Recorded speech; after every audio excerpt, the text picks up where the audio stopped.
I think I am too. All right, let's start. I'm just saying that because you probably expect me to say I'm ready, but I'm never ready. Ever.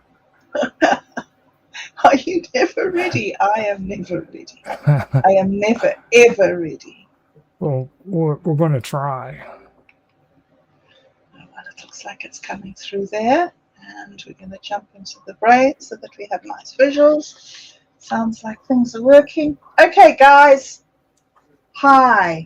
Welcome. Thanks for joining us again today. Roger and I are going to be reading old books together. Hey, Roger. Hello. How you doing? I'm doing okay now that I know that everything is up and running and Yes. we are ready to go. We are ready to go. All right. Well, I'm doing okay too. And I am once again going to be reading to you from The Yellow Man Looks On, Headley A. Childers, written in 1933, very old book, part of the South African Archive, uh, a history of the Boer War, not told as a history book, but told by people who were there, their perspectives and their stories on what happened.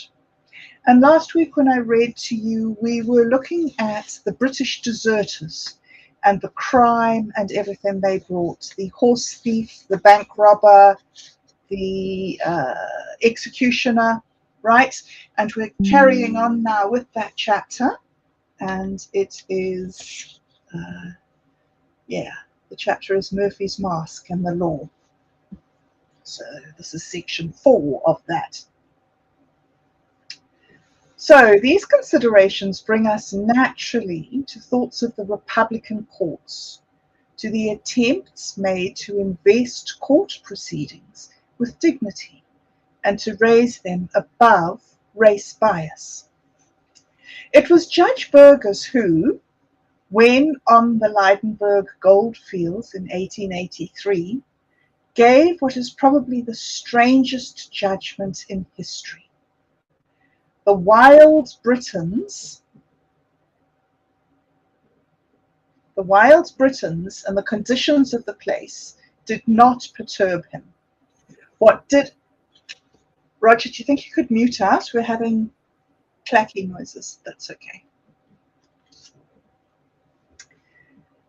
What did exasperate him was the constant crowing of the cock. It interfered with the dignity of the proceedings. He ordered the rooster to be brought before him. The messenger strode forth and returned with the bird, which his lordship solemnly sentenced to death. The sentence was carried out. The messenger, wringing its neck and reporting formally that the law had taken its course. Incidentally, in the early Republican days, it is to be feared the native often got scant justice.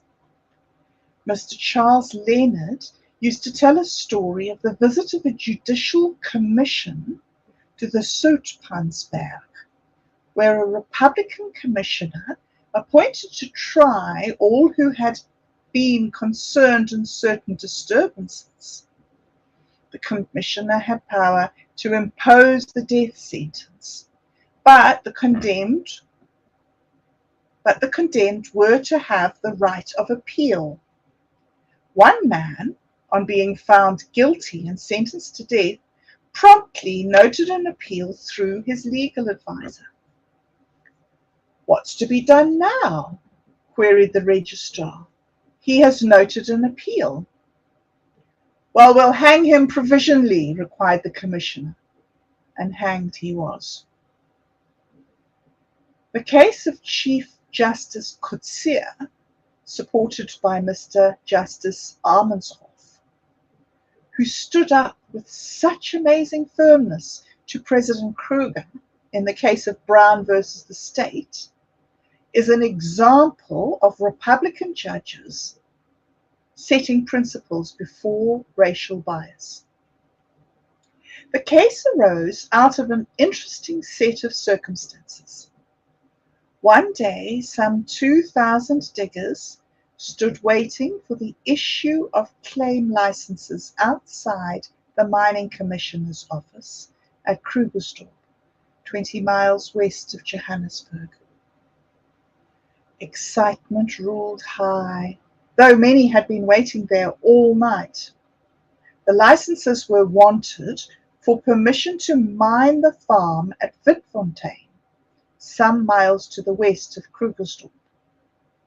Relays of horses were waiting in the roads to carry the men who had got their licenses swiftly to the diggings. Hired gunmen were lurking everywhere to shoot them down. Pugilists were even hired at the goldfield itself to out unwelcome peggers. But the new Witfontein goldfield had already been sliced, the owner reserving the pick of the claims, while no less than 700 claims had been presented to the Kruger family, a gift contrary to the law. Indeed, a day or two before the great crowd had assembled, Chief Justice Coetzee had delivered judgment as to how many licenses the owner of a gold farm might present to his friends, and had limited that number to 60. So that of the 700 claims given by the owner of Witfontein to the Krugers, 640 were contrary to the law and could not be claimed by them. Naturally, they were very angry, especially when they heard that a certain syndicate intended to peg those 640 Kruger claims and thus illegally allocate them to themselves. Incidentally, the syndicate's representatives were waiting in the crowd outside the Mining Commissioner's office. A plan was made to frustrate them. The Mining Commissioner came forth at last and read a proclamation. It announced that, in view of the possibility of violence, licenses to peg would not be issued, and the date of the proclamation would be postponed. A great murmur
Okay, hold on, guys. Something happened. We are in the process of getting things up and going again.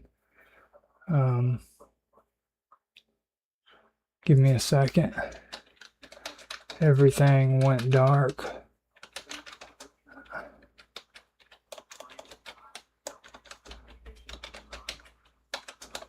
And I'm going to pause the recording real quick. We will get everything set up and going again.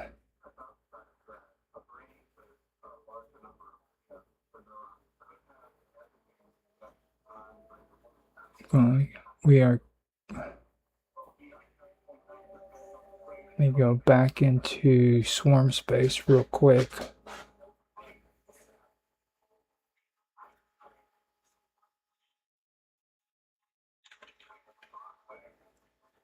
Yeah, I don't know exactly what's going on. She said she's. I'm gonna have to tell her to back out, come back in.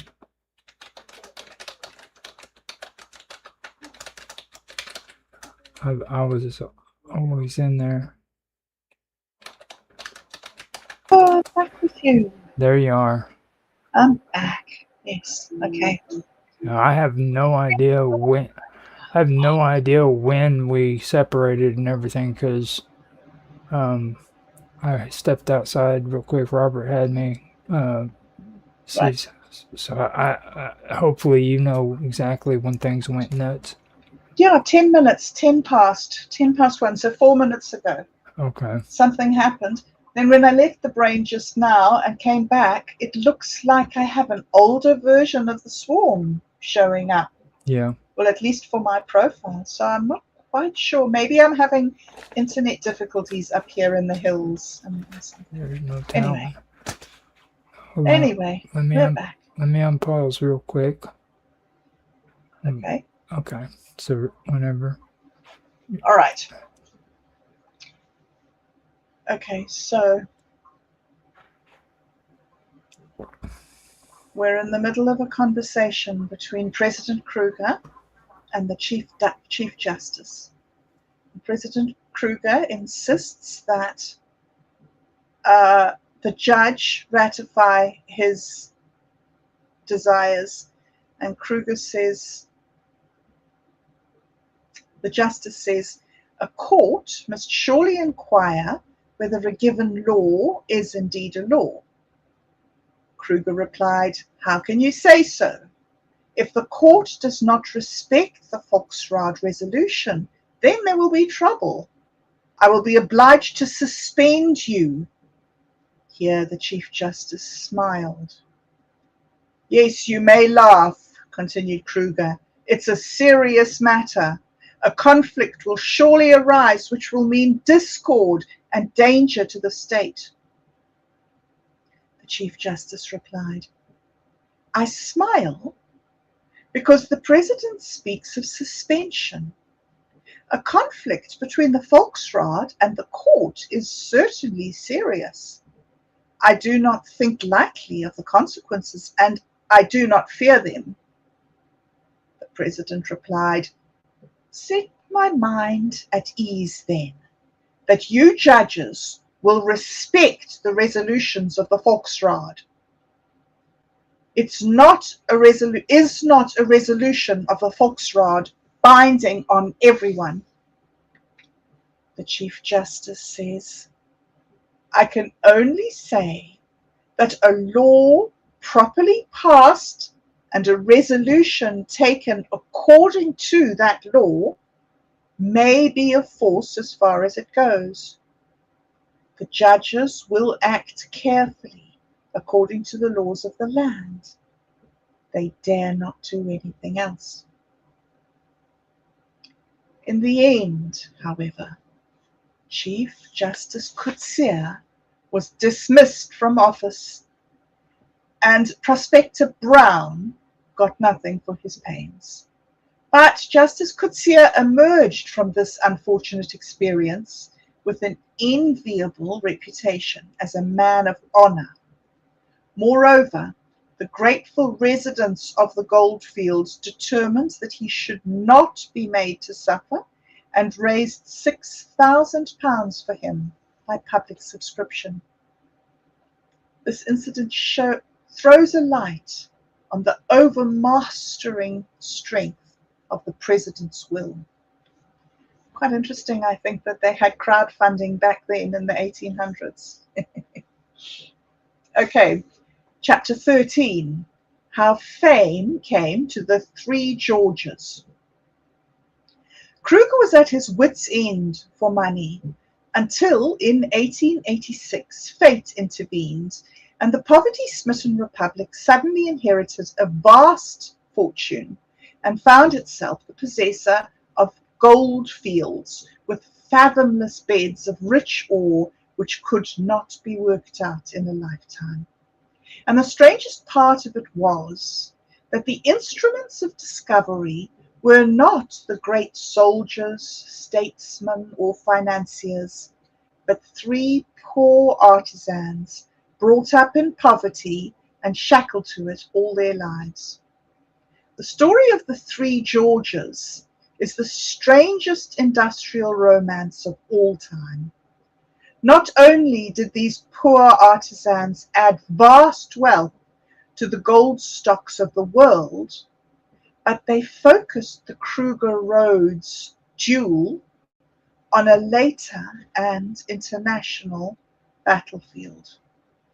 Rhodes indeed, as it will presently appear, became a heavy investor in the new goldfields of the Witwatersrand. This, then, is the story. 2 years after the Anglo-Boer War of 1880 to 1881, an old wagon maker of Worcester and his young assistant trekked to Kimberley. The wagon maker had 9 wagons to sell and several Cape carts, and so, taking 3 spans of oxen, he entrained the lot to a railhead at De Aar, inspanned his oxen there, and made them draw his 9 wagons with the Cape carts loaded on them all the way to Kimberley. He soon sold them in the diamond town. The elder man then returned to Worcester, while the younger went up country by ox wagon, accompanying his cousins Oosthuizen, whom he had met in Kimberley. The wagon maker's assistant was of middle height, with a black beard, small eyes, and a high-pitched voice. He and his cousin outspanned on the veldt and slept in the wagon. Indeed, in all that long journey beyond the Modder River, they only slept once at a farmhouse, so sparsely populated was the land. At length, after many days, they reached the wild upland called the Witwatersrand, a ridge of blue and gold behind which lay his aunt's thatched cottage. The buxom widow Oosthuizen greeted him warmly as he arrived, her name bespeaking his own mixed parentage, for his father had been a Kentish parson, and his mother the sister of the widow Oosthuizen. His name was George Honeyball, later known as George I. He now set up his forge near the homestead. Little enough, heaven knows, was there for a blacksmith to do in those parts, a circumstance which by no means distressed him, for those were easy-going days. A farmer, Bezuidenhout, living at Doornfontein, 6 miles to the east of Langlaagte, once offered him a job. He walked over the bare lands on which Johannesburg now stands and completed the job in 4 days. "What do I owe you?" the farmer asked. 10 shillings.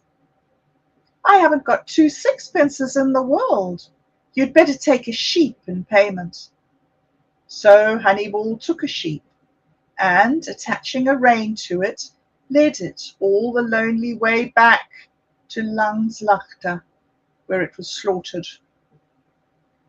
And yet those poor farmers, unable to find 10 shillings to pay the blacksmith, were, little as they knew it, living on farms undershot to fabulous depths with gold, farms which have since yielded at least 100 million sterling.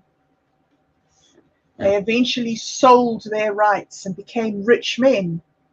As for Honeyball, he would have been thoroughly incredulous had he been told the part he was going to play in the subsequent discovery. Now, less than 2 years after setting up the smithy, 2 hobos came tramping through the Free State on their way north. The one a stout little mason, the other a hard-bitten miner. George Harrison and George Walker, George II and George III respectively. They were bound for the Barberton goldfields, foot-slogging it, as they said, from sunrise to sundown, in dust, heat and thirst, and well aware that in all that parched wilderness there were few inns and fewer jobs, which of course was why they were headed to Barberton, to the diggings in the mountains to the north and just beyond the Witwatersrand. One day they found themselves at Mulder's Drift. A cheery inn greeted them there, and a friendly young man. Work? He echoed. Yes, go and see the Strubens at Wilgespreit. They want a cottage built. And my mother, the widow Oosthuizen, further on at Langslaagte, also wants a cottage built. Better see her too. So George II and George III trudged off to the long blue ridge ahead, broken by ravines and the glint of waterfalls. They entered Wilgespreit Gorge, penetrated into it, and looked around with interest and awe. It was a wild spot. There were big rocks bared and browned across the hilltops, buck peeping shyly forth, and giant baboons interrupting their search for scorpions under the stones to stare at the strangers. On they walked to where a small battery was thudding monotonously at the edge of the running stream. Even now the old walls and foundations are visible, and the waters tinkle past as in times long past. Frivolously, they seem to ripple along lightly, disdainful of all the great history they made. Any jobs going, Governor? Asked Walker, the tall man, of the famous Fred Struben himself, washing gold in the stream.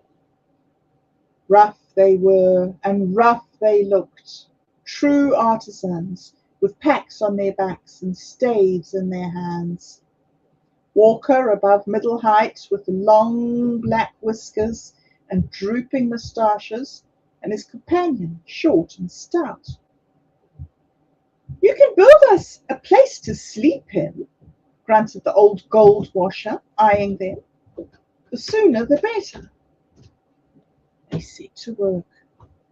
They collected and shaped a pile of brown flaked stone from the stratified hillside and began a rough, unmortared cottage.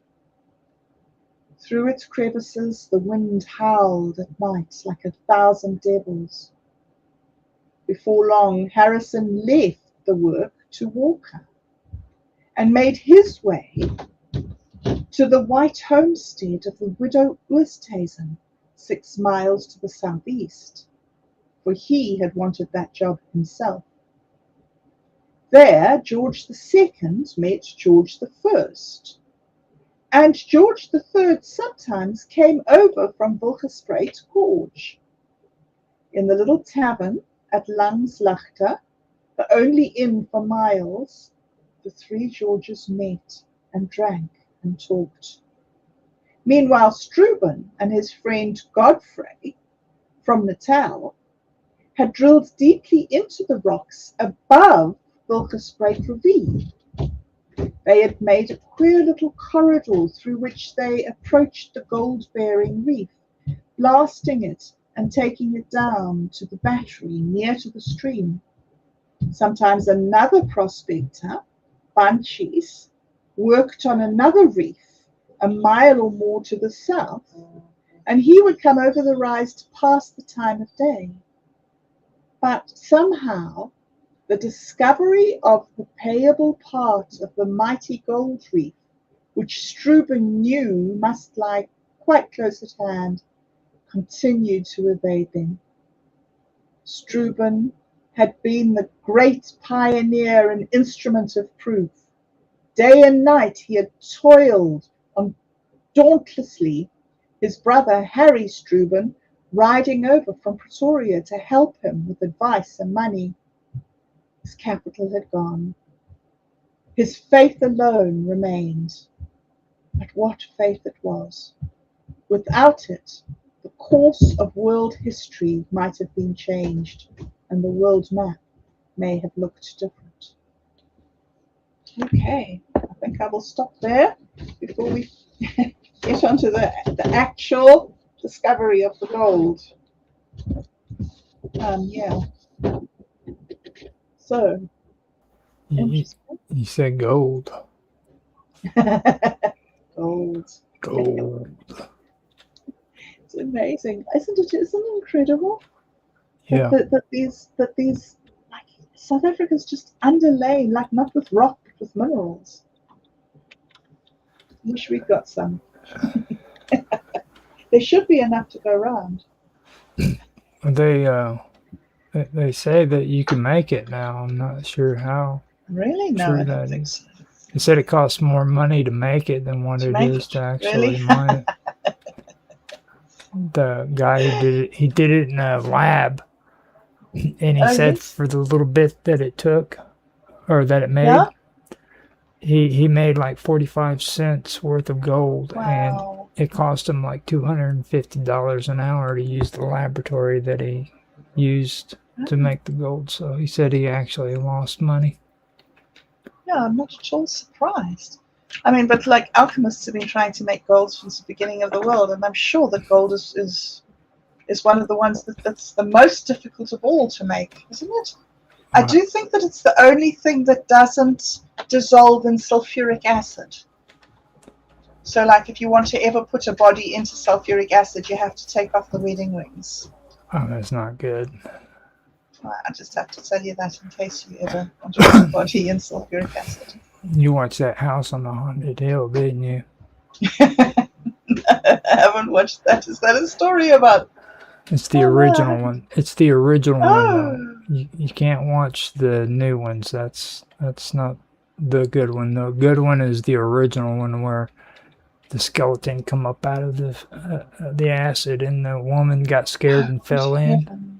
No, I've never heard that. I don't usually read scary stories or watch scary movies. Oops. How interesting. A skeleton came up out of the acid. Yeah, it was a trick. Her husband did it on purpose. Well, I don't need to be doing spoilers. No, maybe I should go watch it. Well, I mean... So, sorry? I should probably just go ahead and give you the spoiler because I don't... Yeah. I don't think yes, maybe you should. It. Maybe I'm not brave enough to watch it. Maybe well, I already did, so... Oh, okay. Oh, see, there's not anymore. You already spoiled it. Yeah. So, you don't have to watch it. Thank you. See, spoilers are good in some situations. Yes. Spoilers are very good for me. Very good. I like that little... Have you seen that little...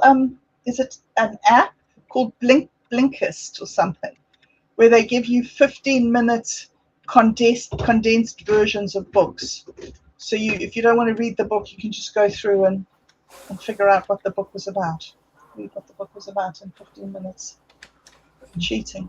Well, I mean, they got the summary on the back of the books. It's not like you have to really go on the internet, you know what I mean? It's not a 15-minute summary. Oh, that's true. On the back of the book. It's probably more like a 2-minute summary. So. Anyway, so Roger, you're carrying on with scoundrels and gentlemen and scholars. Gentlemen, scholars. I got that better. Gentlemen, scholars, and scoundrels. Right. And this one's a weird one. It's called highbrow, lowbrow, and middlebrow. Right. So fascinating. Very interesting. Okay, I'm listening. Okay, so the highbrow does not like to be confused, nor does he like to have his authority questioned, except by other highbrows of whose seriousness he is certain. The result is precisely what you would expect. The highbrow believes in and would establish an intellectual elite. A fluid body of intellectuals whose accepted note in society is to perpetuate traditional ideas and values and to create new ones. Such an elite would like to see the middlebrow eliminated, for it regards him as the undesired element in our and anybody else's culture. Middlebrow culture, Mr. Greenberg writes, born along as it has been by the great recent increase in the American middle class, have multiplied at least tenfold in the past 3 decades. This culture presents a more serious thread to the genuine article than the old-time pulp dime novel. Tin Pan Alley. Shouldn't variety ever has or will. Unlike the latter, which has its social limits clearly marked out for it, middlebrow culture attacks distinctions such as such and insinuates itself everywhere. Insidious is of its essence, and in recent years, its avenue of penetration has become infinitely more difficult to detect and block. By no means all highbrows are so intolerant or so desperate as this, or so ambitious for authority. Many of them, the passive ones, are mere consumers totally indifferent to the middle brows or supercilious about them. Others, without a great deal of hope, but in ardent good faith, expend themselves in endeavor to widen the circle of those who can enjoy the arts in their purest forms. Many museums, colleges, and publishing houses are at least partly staffed by highbrows who exert a more than half-hearted effort to make the arts exciting and important to the public. They are aware that most of their labors are wasted. In his heart of hearts, nearly every highbrow believes with Ortega y Gasset that average citizen is a creature incapable of receiving the sacrament of art, blind and deaf to pure beauty. When, for example, the Metropolitan Museum planned to when the Metropolitan Museum planned to expand its facilities 5 years ago, an art dealer who can clearly be classified as a highbrow remarked, "All this means is less art for more people." There are also many highbrows who are not concerned in the least with the arts or with literature, and who do not fret themselves about the upstart state of middle-brow culture. These are the specialized highbrows who toil in the remote corners of science and history, of philology and mathematics. They are concerned with their investigation of fruit flies or Elizabethan taxation, or whatever it may be. They do not talk about them as the dilettante always talks of the arts to the first person they can latch onto at a cocktail party. When not in their laboratories or the library, they are often as not thoroughly middle-brow in their attitudes and tastes, or they are often as not thoroughly middle-brow in their attitudes and tastes. The real highbrow's way of life is as intellectualized as his way of thinking, and as carefully plotted. He is likely to be either extremely self-conscious about his physical surroundings and creature comforts, or else sublimely and rather ostentatiously indifferent to them. If he affects the former attitude, he will within the limits of his income surround himself with works of art. If he cannot afford paintings, he buys drawings, color reproductions, except as casual reminders tucked in the frame of a mirror or thrown down on a table are beneath him. The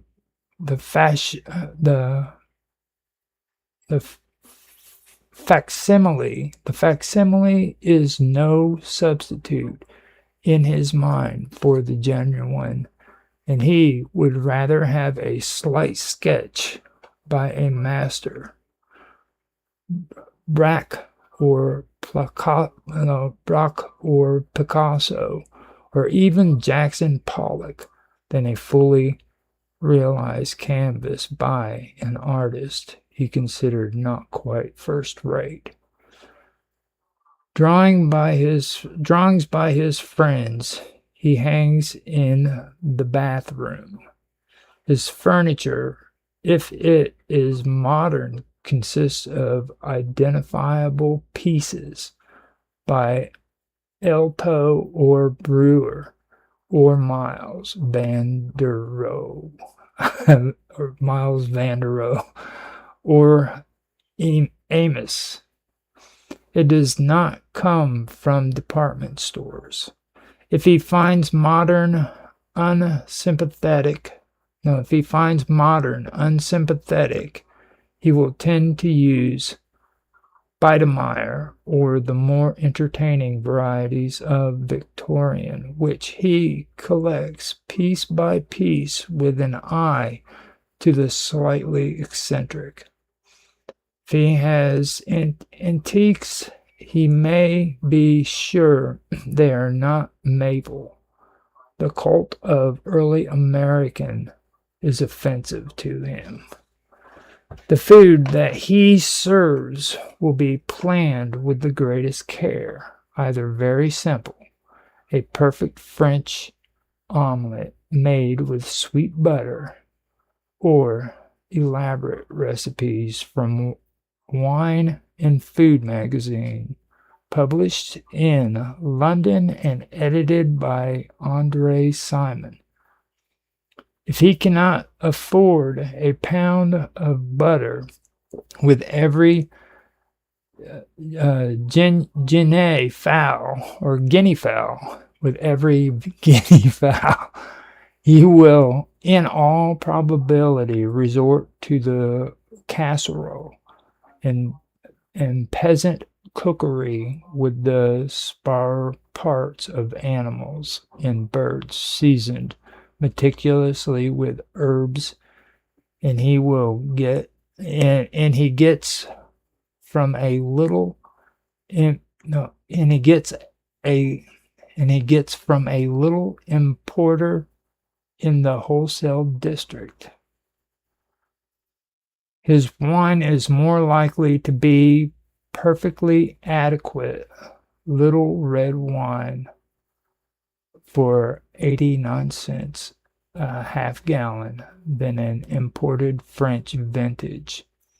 Anybody of good advice can buy French wines, but the discovery of a good domestic bottle shows perception and educated taste. He would dream of washing his salad bowl. No, he would dream of washing his salad bowl. His collection of phonograph records is likely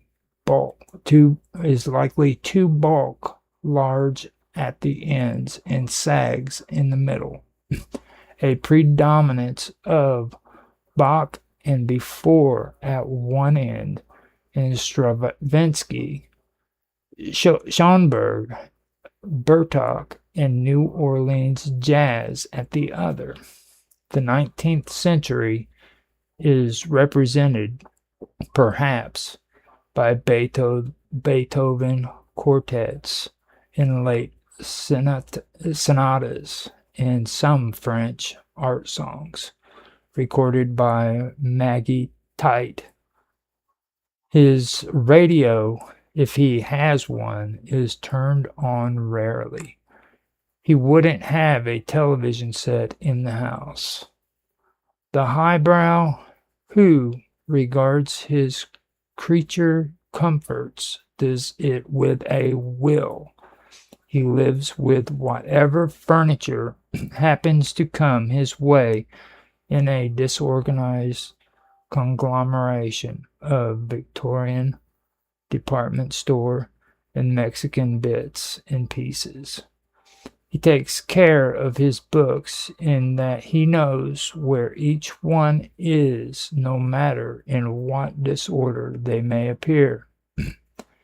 Every other detail of domestic life he leaves to his wife, of whose taste he is largely unaware, and he eats what she gives him without comment. If he is a bachelor, he eats in a cafeteria or drugstore or diner, and sometimes spills soup on the open pages of his book. He is obvious to the man who sits down opposite him, and if Edgar Wallace is right, to the woman who shares his table. He is not a man without passion, but they have their place. Dress is a matter of indifference to him. The highbrow about who I have been writing are mainly consumers and not creators. Editors, critics, and dilettantes.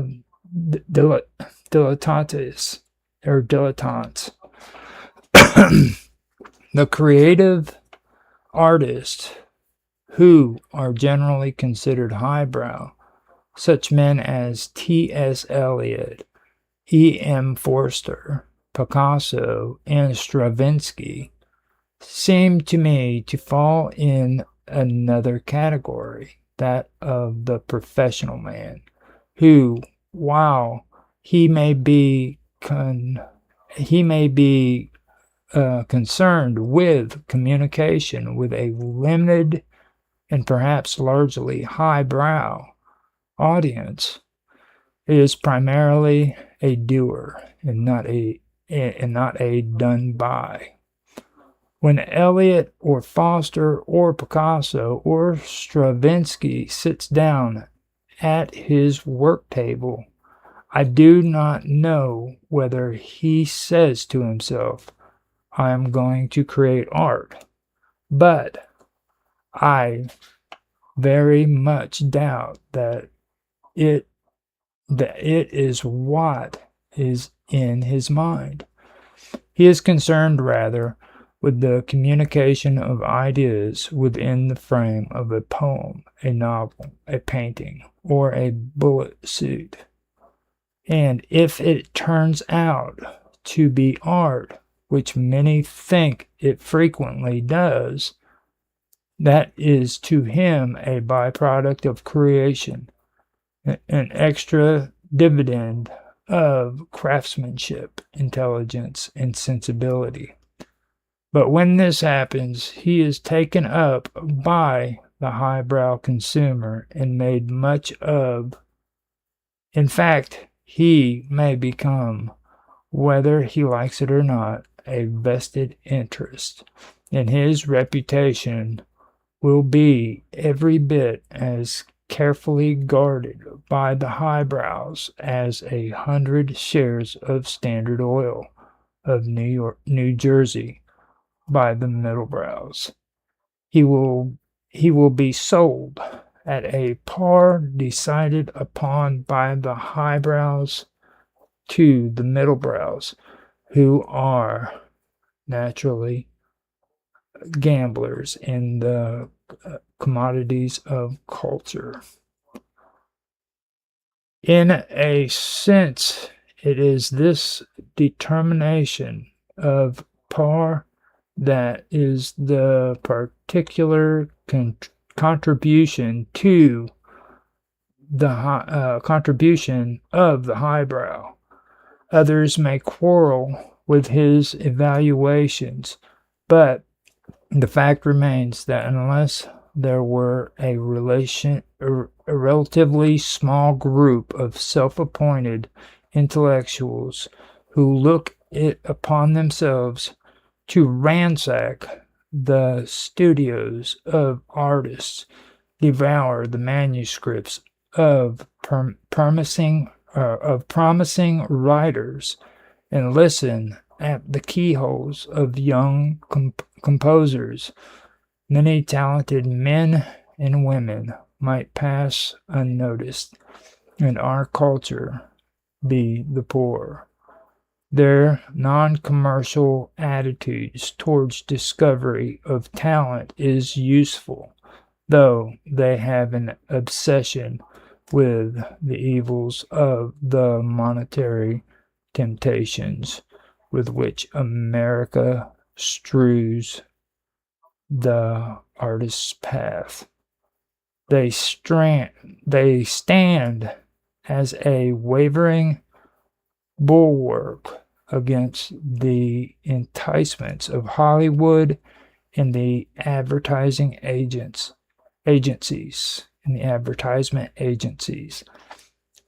and they are saddened by the writers and painters who have set out to be serious men, as Hemingway did, and then become popular by being taken up by the middlebrows.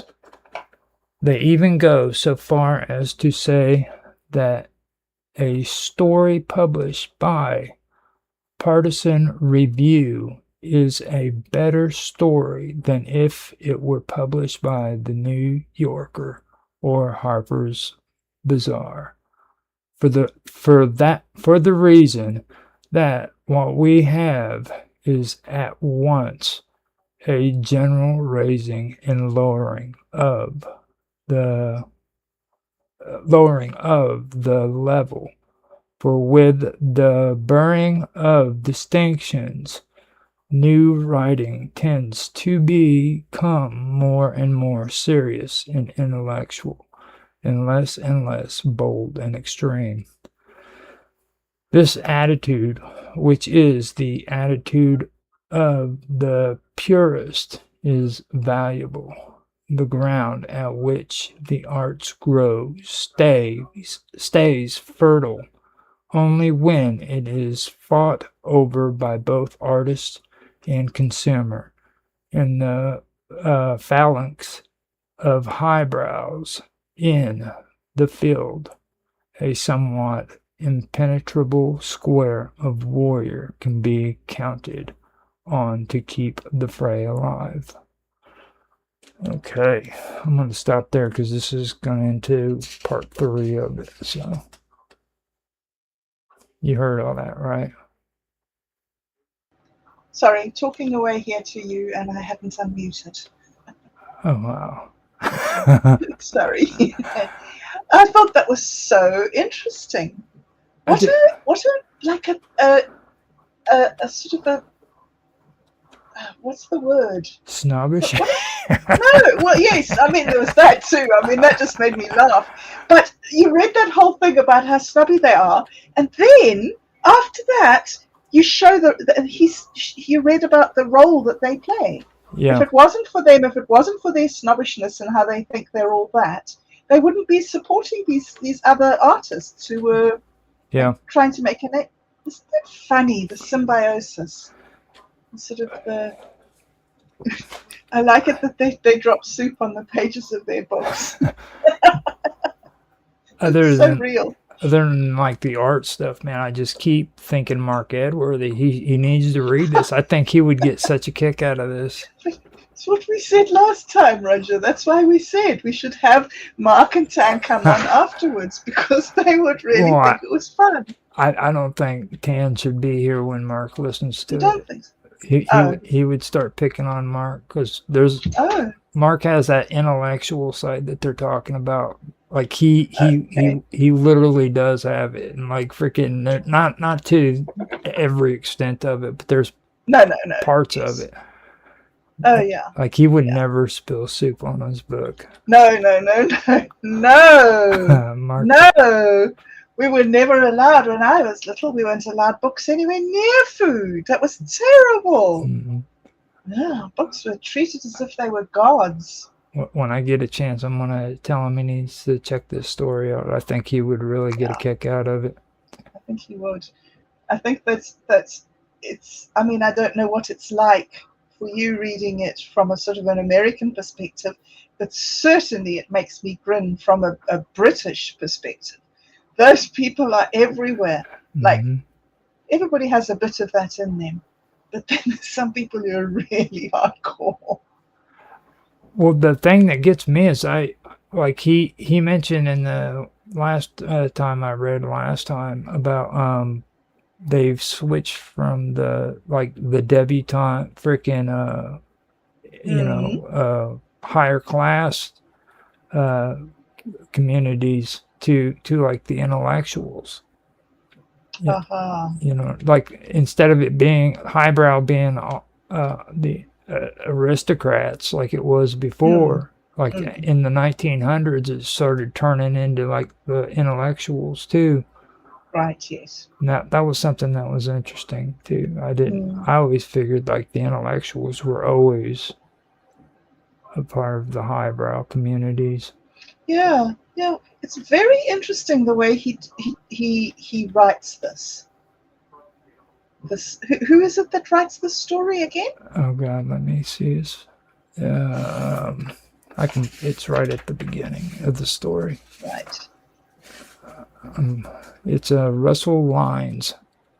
Oh right, I don't know him. He wrote this February 1949.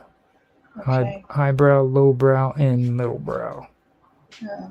So it's fascinating. It really is interesting to see how people divide themselves into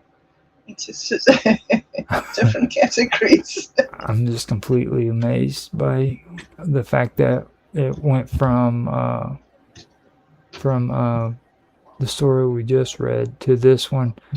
You know, because it's like now I'm like, oh my God, this is this has nothing to do with freaking War of the Worlds, you know. No, it's interesting. A whole different collection, and yet it's interesting because it's all sort of talking about artists. Mm-hmm. The first one was Thoreau, was it? Yeah, he went. The second one was Orson Welles. Was it Orson Welles? Yeah. Yeah. And now this one is sort of more just sort of groups of people. So there's kind of a thread, there's kind of a theme going through it. Oh, scoundrels. Gentlemen, scholars, and scoundrels. It was interesting. I find it interesting reading this South African book alongside yours to see the sort of the clash between the lower classes, the artisans, the working men, and the generals, the judges, the presidents, all put together in the book as if like there's no distinction made in the book. It's just this is the story and that's that story, and you can see how both groups of people formed the land differently. Mm-hmm. The judges and that having their arguments in their chambers, and the other guys walking to do a job for sixpence or something. Yeah. Walking 4 days or whatever it was. Yeah. We were kind of having a conversation about that a few days ago, where a lot of things have really changed in the 1900s, and it's not the same as what it was back in the 1800s. Like me and Mark was talking about like the Pledge of Allegiance here in the United States, and like everybody believes that like back in the 1800s, all the kids got up to do the Pledge of Allegiance, but it wasn't mandatory back then. The only reason why people believe that is because like they watched The Little House on the Prairie and saw it. Wow. But it was an interesting conversation. I think we had when we did it, because it kind of, people have a hard time realizing that you can't relate what's going on in today's world to what's going on back then. You have to put yourself in their place to understand it, I don't remember who it was that I was talking to recently, but I was saying something about how Earth is a very inhospitable planet. Mm-hmm. And they were saying, oh, no, not at all. I mean, like, we live in houses and we have cars and it's fine. There's nothing wrong with being here. And I was like, do you know why we got the houses and the cars? Because it sucks without a house and a car. You get wet and cold. You have to walk for days and days. It's not fun here. I mean, imagine living in the 1800s. Dude, I don't even want to. Change a wheel. Not a tire. Change a wheel. Yeah. Yeah.